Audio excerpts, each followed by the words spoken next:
Well, hello, and welcome to another edition of F&R Ask the Expert. Today, we're helping you prepare for the holidays, while also keeping your family and local wildlife safe. We'll discuss everything from how to choose and even care for a real Christmas tree, as well as what to do with it after the season, and also how to make wildlife and nature-friendly decorations. So today we're joined by Purdue Extension Forester Lenny Farlee, and also wildlife specialist Brian MacGowan. So first, we're going to toss things to Lenny. And, there's a lot of debate, real or artificial, when it comes to Christmas trees or holiday trees, I should say. What advice do you have? How do I even start this process? Where do I go? Let's just start there. I want a real tree. Get me started. Yeah, I think a real tree is actually a pretty good choice. We consider the issue with the recyclability and the disposability of plastics and production of those from fossil fuels. The other thing about real trees is, particularly if you source them locally, you're supporting local business and even provide some wildlife habitat and land cover while they're growing. So a real tree is actually a pretty environmentally good choice. And I'm actually going to share my screen here and show a few real tree options.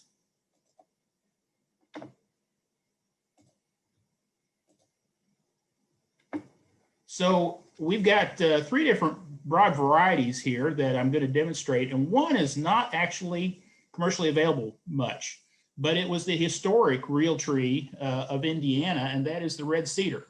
And in fact, my mom shared with me that years ago as a kid growing up in southern Indiana, this was their Christmas tree. So on the far left-hand side, we've got the foliage and outline of an eastern red cedar.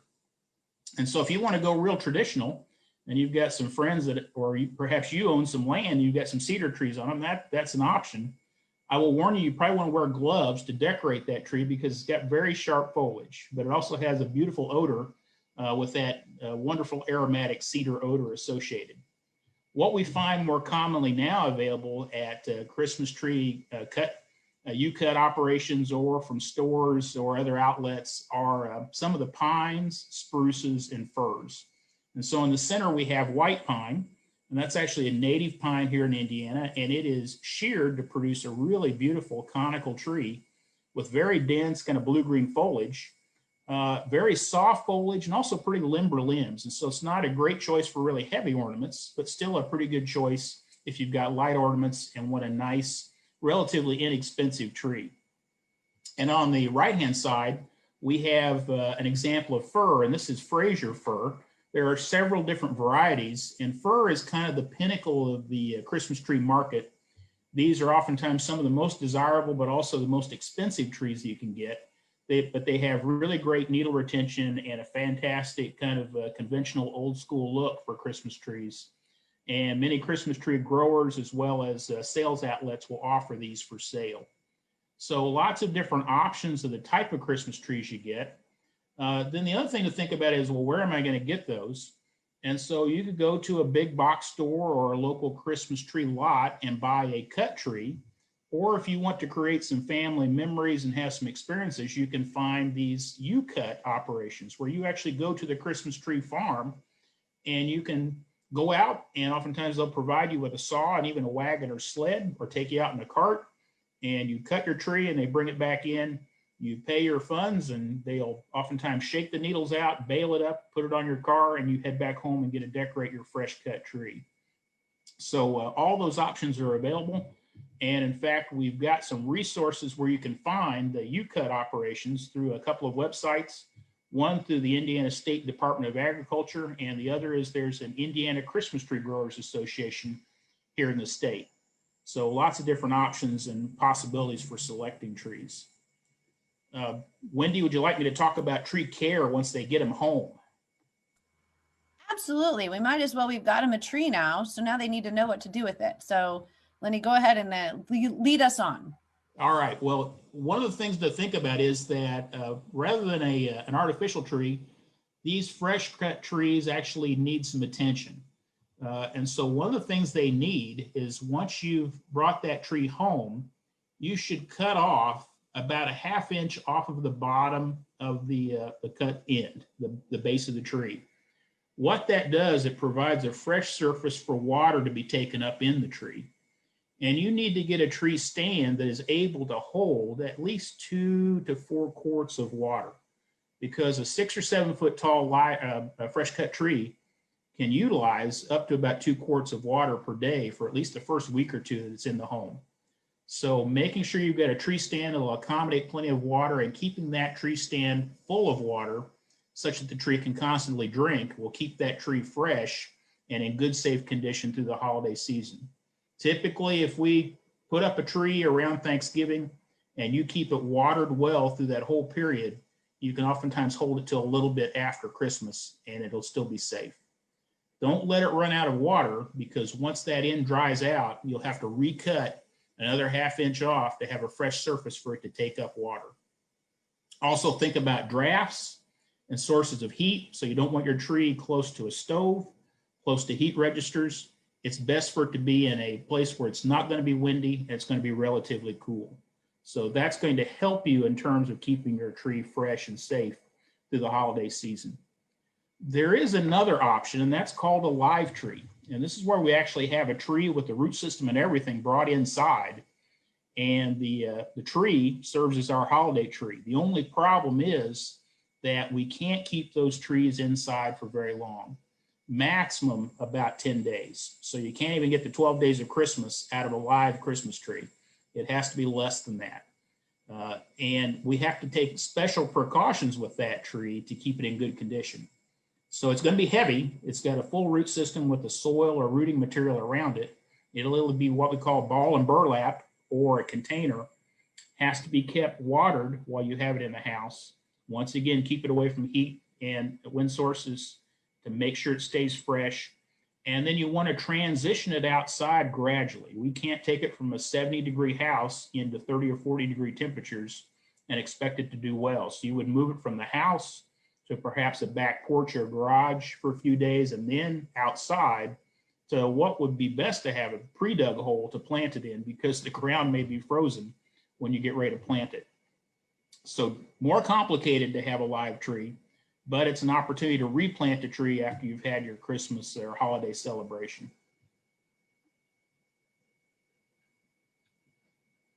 Great news there. So a question for you, Lenny. We've had a couple of people chime in with the types of trees that they've got on site this year. We have one Scotch pine, we've had some cedars and different things like that. So say I have an apartment or, a smaller space. Can you give me some options of maybe some way I can get that Christmas or holiday scent without maybe having the space, or maybe I have pets or things like that? Can you give me some alternate options there? Yeah, absolutely. So some of the Christmas tree sellers will actually sell tabletop trees. And one of the things they'll do is oftentimes they'll have trees that have thin foliage at the base or crooked stems. And in many cases, they're willing to cut those off at a shorter tree. And so you could get a tabletop tree that might fit very nicely into your apartment and be out of the reach of pets or other problems, perhaps small children that you don't want getting into that. Another option that exists is there are some indoor plants that could double as a Christmas tree. I'm thinking of things like Norfolk Island pine or some of the other house plants. I've even seen a rosemary pruned into things that look like a Christmas tree. So if you don't have space for a full-size tree, there are some of those options that you can utilize and still have an actual real tree that you can have in your home. And we've had you on many times before, Lenny, and one of the big things we always are talking about is invasive species. We talk about going to cut our own tree, or, getting them from, an alternate source where they're pre-cut. Are there invasive species concerns that I might have, or things I need to worry about as I bring a tree into my home, or even buy one that I'm going to potentially replant after the season? Yeah, one of our big concerns right now is transporting some of the small insects like scale insects or fungi on tree parts or trees that have been shipped cross country. So locally sourced trees, typically not a big problem. If it's going to be on there, it's something that's endemic to this area and we've got it already. If we have trees or wreaths or swags that are made out of real material, real foliage that had been shipped across country, it's certainly possible that we could have some sort of invasive insect or pest on that particular material. So that's another good reason in many cases to buy locally, is that we recognize we're not having the chance of that transfer of materials. The other thing that we're concerned about is if you have wreaths or other decoration with berries on them, and you don't know the source of those berries, it's best not to dispose of them outdoors where they could get in contact with soil or be eaten by wildlife. Because if it is an invasive species, then it has the potential to spread. We've got pretty good evidence that, in fact, Oriental bittersweet, that's one of the techniques that's used to get in the landscape, is that commonly wreaths have been made from that, and then they've been discarded outside, and those seeds then create new invasive plant communities of that Oriental bittersweet. So great question, and definitely some things we want to be concerned about.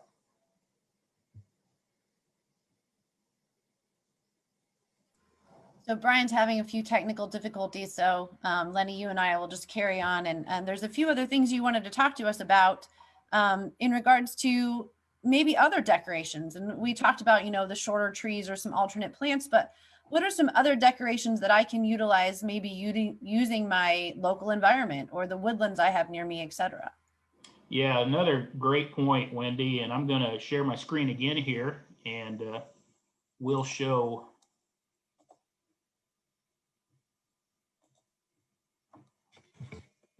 some other possibilities for decorations that you can actually collect from the wilds with some warnings. And so I'm going to start over here on the left-hand side. This is a beautiful acorn and pine cone wreath that a person put together. And so if you're a crafty person and have access to some land where you can pick up nuts, seeds, and fruits, this is certainly an option. But one of the things you want to think about is oftentimes those nuts in particular are infested with weevils.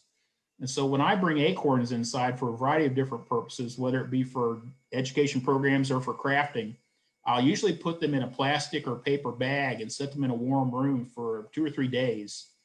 And that oftentimes coaxes those weevils to come out. Otherwise, if I was to put that together, I might have these little white weevil larvae running around on my floor underneath that wreath. And so most people wouldn't really like that very much. So you've got to recognize when you bring something from outside, you may be bringing some extra things in other than just the thing you picked up. But native nuts, fruits, and cones make some pretty nice decoration material.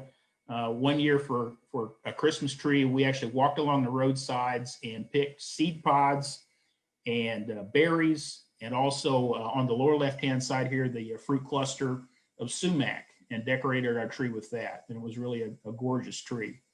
Now we can responsibly pick many of these things because, number one, most of these are perennial plants. And so if we're just taking the seed material, we're actually not doing much damage or removing critical parts of the plant. We don't want to take all of the seed because that seed is also important for wildlife. But if we responsibly harvest just parts of it for our decoration purposes, that's perfectly okay. The other thing that I will look for sometimes is even attractive leaves that have fallen, a variety of different nuts and cones, and even feathers, although we have to be careful with the feathers. I've got a turkey feather in this upper center picture, and that's actually legal to pick up here in Indiana. Our game birds, like wild turkey, ringneck pheasant, and quail, we can typically legally possess the feathers of those birds as long as we're not selling them. But birds like birds of prey, hawks and owls, or even songbirds, so blue jays, cardinals, any number of other songbird feathers you find, those are technically not legal to possess. So it's important to recognize what we can legally pick up and what we can't. Most plant materials, no problem. Wildlife materials, you need to be very careful because there are significant laws associated with that. And our Indiana DNR Division of Fish and Wildlife provides some guidance on that of what you can and can't possess. All of those make neat craft items. Grapevines are another one you can make wreaths or a variety of things out of. Oftentimes folks are looking for red berries this time of year for something that looks like holly. And we're pretty short on holly here in Indiana. We don't have any native holly in our state. It would have to be ornamentally planted. But a nice stand-in for holly berries is actually rose hips.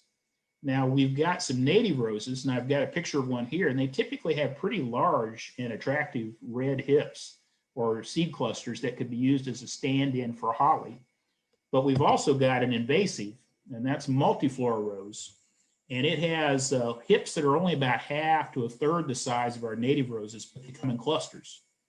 And I think actually it's a good idea to pick those and bring them inside and use them for decorating. Just don't dispose of them outdoors. Put them in your trash or burn them to make sure that seed doesn't get back out and infest the environment.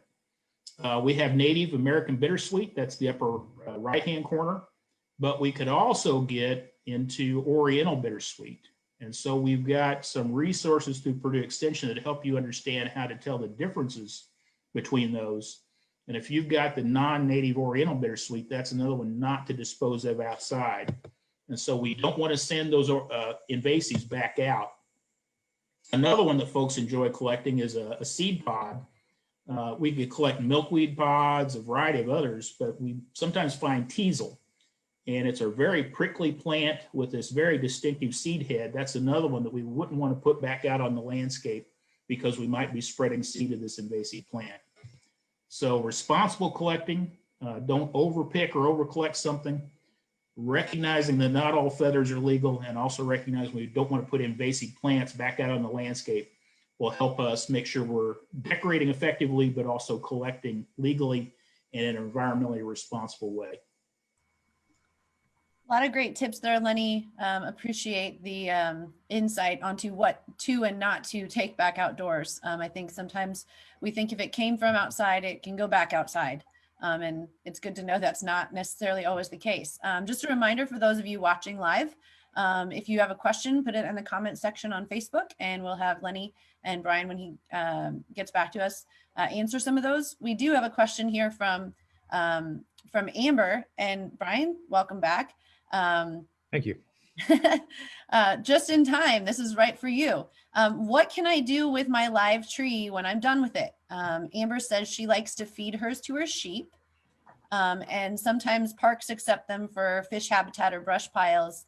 She also has a great tip that you can take the pine branches and place them in a jar, fill it with white vinegar, allow it to sit for 2 weeks, strain out the liquid, and then you have a natural pine scented cleaner.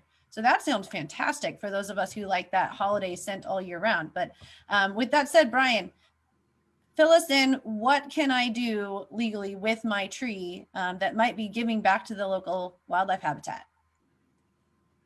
Yeah, sure. So it's good to be on there. I have had a little computer glitch and everything, but let me see here. I guess you can hear me okay, right?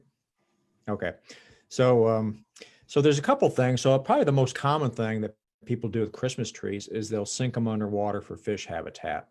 And so let me just share a slide here that I've got.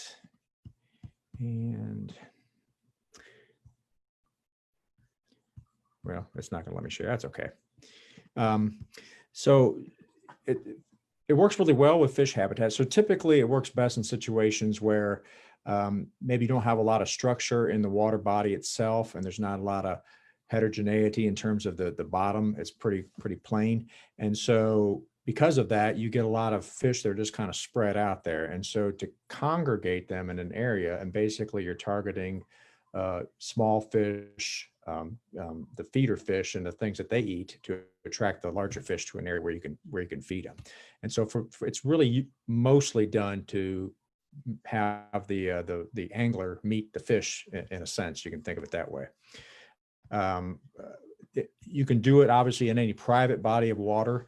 It works well from that standpoint. But if you're going to do it in a public freshwater body of water, you do actually need a permit from the DNR. And so if you think about it, they don't want these things just sunk anywhere where it might cause an issue with other recreational use or a safety kind of a thing. They want to be sure they're secured down properly so the stuff doesn't float away and cause issues. That's particularly an issue if you've got, am I sharing my screen now? Okay.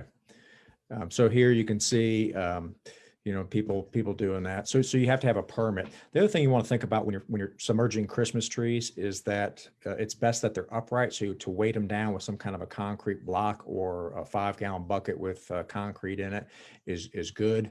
Lumping them together in clumps is also good. Sometimes though, if you think about Christmas trees, and you can see them here on this brush pile, they're really limby. And you actually need to maybe trim some of those limbs off to increase the space between the limbs. And that will help get some larger fish, some habitat there where they can kind of just hang out in.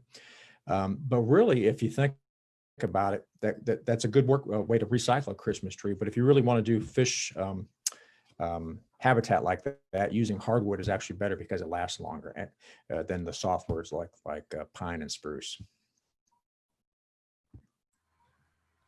Great. And Brian, what if I don't know how to give it back to fish? Are there a lot of programs that maybe will be putting out around after the holidays, asking for some of those things like the DNR or some of the state parks or things like that, that would be able to properly do those without me having to do it myself? Yeah, so some of the parks do that. They'll advertise locally where you can bring them by and drop your tree off, and then they'll go ahead and do that kind of stuff with them. Obviously, a lot of urban neighborhoods, they'll pick up trees and recycle them for mulch and those kinds of things. But you can just take a Christmas tree, even some people buy the live Christmas tree with the burlap bag and they'll plant it after they're done. But you can still take a Christmas tree, even though it might like start to lose needles and things like that. It still provides some structure, and you can take it and you can put it outside. Like the picture I had earlier, you can make brush piles and things with them. Or you can actually just kind of set it outside upright like a tree, and you can still decorate it for the birds. And so the picture I had earlier there, they strung together some popcorn and cranberries, had some like pine cones with peanut butter rolled in bird seed, that kind of a thing. So you can actually provide a little bit of habitat and kind of a neat kind of a holiday thing after you're done with it.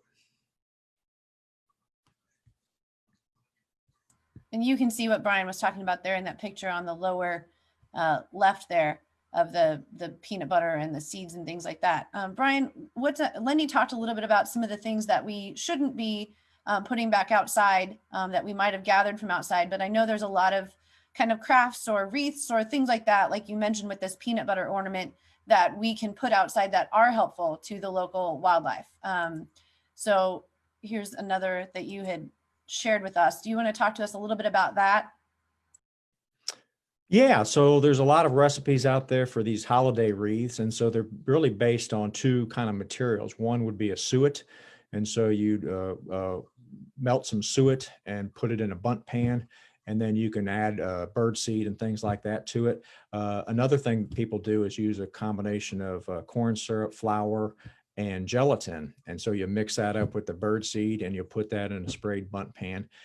And then you can decorate it with different things for the birds. And so the way you do these, you can put peanuts and cranberries and raisins and anything that you find kind of colorful and festive for the holiday season. You can put that in the pan first and then pour this stuff on there and do that.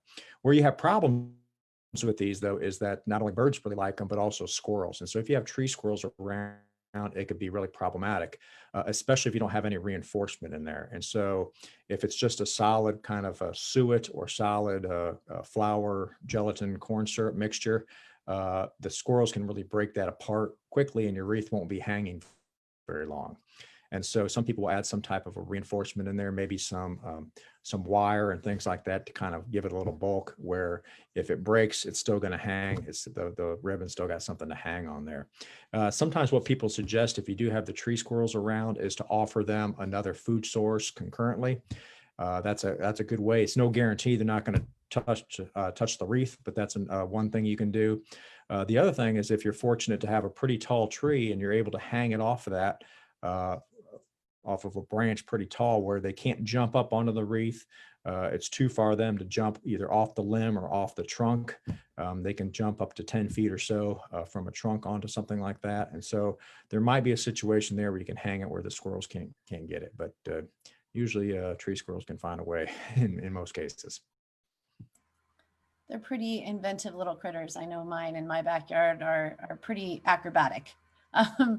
But are there other wildlife that we should be concerned about maybe attracting? I mean, is that going to bring raccoons or deer or some unnecessary or unwanted wildlife that maybe It shouldn't could be, be. but most of the time people hang these up pretty close to their house so they can see the birds, that kind of stuff. And so typically you don't have deer moving through very close to the house, but sometimes you do if they're kind of accustomed to it. So that's always a risk, I guess you can say, but your intent by putting that up is feeding wildlife, and sometimes it's not necessarily the species you intend to feed. But winter is always a time where people think about feeding animals, just because we kind of think of ourselves out there. And there are benefits to it from a wildlife standpoint. So if you look at, I think about 40% of US households feed birds in their yards. And wintertime is actually a good way to do that, because there's actually research that shows that it actually increases not only survivorship over the winter by almost up to twice as much, but also their body condition is better when they're at the end of winter, entering spring in the breeding season. So they're able to have more success breeding that following year. There are a couple studies that showed issues with feeding birds like that, but most of them show the benefits, and particularly with winter feeding. And so if you're going to do bird feeding, winter is probably the most important time to do that. Lenny, I wanted to circle back on the tree front. Are there certain species, or if say I have a woodland area and I want to decorate my outdoor trees, do I need to be concerned when I'm talking about lighting or different ornaments or tinsel or things like that that might be hazardous either to the tree as a fire hazard or to local wildlife? Yeah, that's a great question. So one of the things I would watch out for are really large incandescent bulbs that produce a lot of heat. And so even if they don't produce enough heat to actually start a fire, they can still produce enough heat to actually damage tissue on the tree. So using small bulbs or a new like LED bulb technology is a lot better idea. Saves energy, but also doesn't produce as much heat, lower fire risk, and less potential damage to the tree itself. We don't want to put things out there that would be a nuisance attractants to wildlife. And so Brian can maybe speak to this, but I know some critters are attracted to plastics, foils, things like that are shiny or colorful for nesting material or other purposes. And so you may end up having that stuff transported off the property to places you don't want it going, and it may not be that great for wildlife. So I like the idea that Brian's given is, having kind of edible decorations or decorations that aren't going to be moved around by wildlife. They're more fixed and aren't going to create problems. And that Yeah, kind there are some wires, right? the insulation on wires, or some of them are based on soy material. And so some wildlife actually find that good to chew on. So I've heard that with some automobile types where mice and things get up in there and they start chewing the wire harness, and it can be quite expensive. I'm not familiar. I've never heard of that happening though with Christmas lights and outdoor lights. I think they use a different type of material. We don't want to harm anybody. We just want it to be pretty, right? Is there any concern when I'm looking? I know a lot of people have pets, and that's a big thing when we're talking about decorations for both indoor and outdoor holiday decorations. So, and I posted the link Lenny provided for us from the Purdue Vet School about some of the plants like poinsettias and things like that are bad for our pets. But should I be concerned if I have a certain type of tree when I'm talking about cats jumping on it, or my dog might be trying to nibble on it? Are there things I need to be worried about in that sense from a wildlife perspective? The one tree material that's evergreen that you probably would have to watch out for a little bit is yew. It's a pretty common ornamental shrub. It has evergreen foliage. It's kind of a medium green with kind of white stripes underneath the leaves. Leaves are about an inch long. Looks a bit like a hemlock or some of the spruces, but it's toxic to humans. So that is one that I would not utilize for any kind of decorations inside. Most of the other conifers, spruces, firs, pines, they're going to have a lot of pitch and tar in them, but they're typically not toxic. So, worst thing probably is going to happen is your cat's going to climb the tree and knock it over, or the dog's going to lick the water out of the bowl and the tree's going to dry out. Those are all things to watch out for, but probably not any significant toxicity issues to pets or kids. Yeah, you know, a lot of times too, wild animals are capable of eating things that wouldn't be good for people to eat, or domestic animals. And so you is one of those things where occasionally, if you've got a rough winter where there's not a lot of food around, maybe you've got deep snowfall for snow cover for a long period of time, deer will actually eat that. They'll browse on it. Probably not one of their favorite foods or more nutritious foods, but occasionally they do that. But that's pretty rare. We have a couple of great questions have come in. First of all, we have a comment from Phil. He says that his cats bother the real trees less than they do fake trees. So just something to think about. I don't know what, maybe they don't like the smell, or maybe they're too, they're too sticky or whatever. I don't know. So just something to think about. We have a question from Bridget. She says, now, what about popcorn and things like that? Can we use those for outside decorating? Are they safe for wild animals? Absolutely. So that's, corn is a nutritious food for a lot of different animals, and you'll get not only birds, but squirrels and deer will consume popcorn readily. Now, I know for people who are fans of weddings or have been to a lot of weddings, there was you used to be able to throw rice, and then you're not allowed to do that now because of birds. So there are things like that that could be harmful that you may have around your house that might seem to be an easy way to decorate. So things like rice, or are there any other things, Brian, that you can think of we would have in our households that we might be prone to think, oh, well, the birds might like this, or the animals might like this, in addition to rice or anything like that? Nothing really comes to mind. Um, a good rule of thumb is always to think about things that are out in nature anyways, right? So corn is something that's readily available. We just pop it. That's an example. So, the fruits and nuts and things like that are already in, wildlife, bird seed and things like that are generally things that kind of stick with.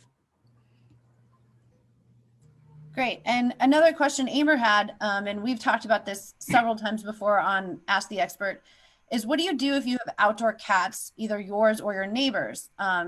Should you maybe modify where you're putting, or if you're putting outdoor decorations for the birds and squirrels, etc.? That's a really good point. And so that's always a challenge because you don't always get to control the ability of cats to visit your property or not, or keep them off your property, would be more accurate. And so you've really got two choices. One is you don't offer it, because basically by bringing birds to an area where, if it's close to where maybe there's some cover there, or where a cat can hide, then jump on them. That's an issue not only with bird feeders, but also bird baths. Your other choice is to limit their access from that point. So actually put up some temporary fencing. I've seen this done on bird feeders where there's some shrubs there that the cats have been attacking the birds next to a bird bath. And so they'll actually put up some metal fencing there to prevent them from doing that. Where on the other side, they can obviously go around it, but the birds can see them coming. There's no protective area there. And so it's open. So if you're going to put up these bird feeders and things like that, while you want it somewhat close to cover, you don't want it right very immediately adjacent to cover where a cat or even another predator can have easy pickings on the birds. That's a really good point. So thanks for bringing that up, Amber. We definitely want to be aware of outside predators or unintended predators. As we look at the holidays, Brian, I know, people, it's snow might be happening soon to both of you. Are there things maybe, as I look at, we're talking about holidays, we're talking about being with family and maybe having some extra time this year to take in the outdoors. Are there some things or some animals, I know we mentioned this on previous broadcasts, that maybe I might be seeing a little more of these days that might be cool to watch when I'm sitting with my family near the fireplace? Well, that's another advantage of providing winter bird feeders, is you'll get to see some of the migrants that nest up north and then come down south. And so dark-eyed juncos are one example of that, pine siskins, and there's some others as well, grosbeaks, that normally spend, the the spring and summer up north in Alaska and Canada, they'll come down to this far for the winter. So, and a lot of those birds will readily visit feeders. And so it's a neat way to see different feeders. And so, or excuse me, different species of birds.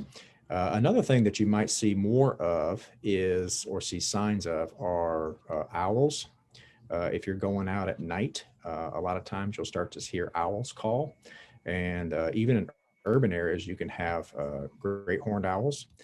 Screech owls are another one that you'll see mostly in the rural areas, as well as barred owls, which are more of a woodland species. Although if you're close to a city park that has a lot of trees, you can actually hear them and have them visit your property at night, not only starting in December, but also through January and February in the wintertime. Wendy, something I did a few years ago is I put a bird feeder up in my woods and put a trail camera in front of it, and got literally 2,000 pictures in the period of a week of birds visiting that feeder. So if you want a neat opportunity to see what's around when you don't have a chance to look, that's a cool way to do it. That's a great idea. Not only, you know, especially if you have young people in your house, like kids would love that. I know a lot of people this time of year are venturing out to go and see lighting displays on different farm or woodland properties. You know, as we kind of travel and we're maybe in some of these areas we're not used to being in, you know, I think of deer and coyotes and things like that that are, you know, used to being left alone, that might be crossing roadways and things like that. Are there species maybe that should I be a little more careful as I'm driving near some of these areas? I just want to make sure that we're not only, you know, attracting the ones that we want to our properties, but protecting the ones that are out there just minding their own business. Yeah, you know, I'm not really aware of any research that's looking at to holiday lighting as it influences wildlife behavior. There are some published studies looking at, and more of them now, the influence of urbanization and particularly lights, because you know, cities, streets, and things like that, and people in their houses, they have lights on all the time. It can change wildlife behavior. A good example of this is if you go down to the coastal areas of the Carolinas, where you get sea turtles come up to the beaches and things. Those homeowners aren't allowed to have white lights on at night. They've got to be red because it confuses the hatching sea turtles, where they, instead of going to the ocean, they head the wrong way, which could be a problem, obviously. And so there are some cases where lights can be change wildlife behavior. Lasers and some lights, flashing lights and things like that, are also used to deter wildlife. And so some of them find it not pleasing. And so that's a common thing that's used in birds, not only blackbirds and things like that, but also Canada geese. So we just had a question come in from Phil. He says, would this be a good winter for snowy owls coming this far south? He said, I know we had a few sightings a couple of years ago. Is that one of the species maybe we might be seeing more of this year? I know the migratory numbers for like northern saw-whet owls are up this year, and some other are cyclical as well. I know that's more of a question for some of our bird experts, but have you guys heard of any additional migratory routes this year? I have not. Yeah, I'm the same. So that might be a better question for Barney Dunning. So he's plugged into that group. So Phil, hang tight. We'll get your answer for you, and we'll post it there on Facebook once we get word from our bird experts. We don't want to mislead you. Any other questions from the audience? If you have those, please post them real quick, and we'll get to those before we hop off of here. It's been quite an educational session as always, and I hope that we've helped you as you get ready to pick what type of holiday tree. I know Lenny had some great options for us, and even for those folks who maybe don't have the space for a full-size tree like Brian has there in his house that he's showing off for us. So Brian, you want to tell us what kind of tree that is? That is a Canaan fir. Is that how you pronounce it, Lenny? And so I think it's the only fir that you can grow locally. Like the Fraser firs and some of those, they only grow up in the northern areas. So, yep, got that at a local tree farm the day after Thanksgiving. One of our premium Christmas tree species for sure. Well, like I said, it's been great, and I hope everyone's feeling a little more holiday spirit now. And even if you're not a tree decorator or you're not one to celebrate Christmas, you can certainly put out wreaths or anything to feed the local wildlife and just enjoy them any time of year. So we encourage you to do that, and certainly check back through the links that are in the comment section, so you have some advice on how to choose your tree, how to care for your tree, how to keep the fire department away so that it doesn't cause a house fire, and those type of things. So anything you guys want to add as we get ready to say goodbye here? Lenny, I'll start with you.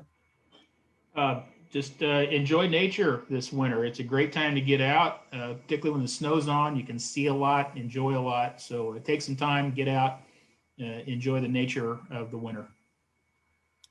And Brian? I would concur with that. So it's a great way to, and really from a wildlife perspective, you can really see and hear a lot that you normally miss when there's leaves on the trees and things like that, especially after a nice snow. Well, great.